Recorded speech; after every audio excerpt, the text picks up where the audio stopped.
Hi guys, Dean from Ruby Sketch here, and today I'm going to teach you how to use a settings tool inside of Plusspec 2016. Click the Job tool. The Job tool dialog box will open and scroll down to the bottom where it says Other. Here next to Settings it says Set. We're going to click on Set. Now, this is where you can set your material library, your dialog units and your currency symbol. First, I'm going to show you how to change material library. Click the drop down and select either the Australian, United Kingdom or United States material library. This will set the materials that you use inside of Plusspec that are defaulted.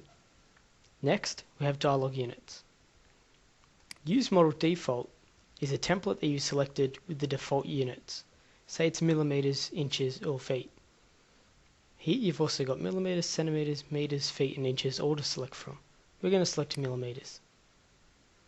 Now the next is currency symbol. First we have the dollar sign and followed by that we have other currencies. Select your currency. Click submit and this will set it for the rest of your time.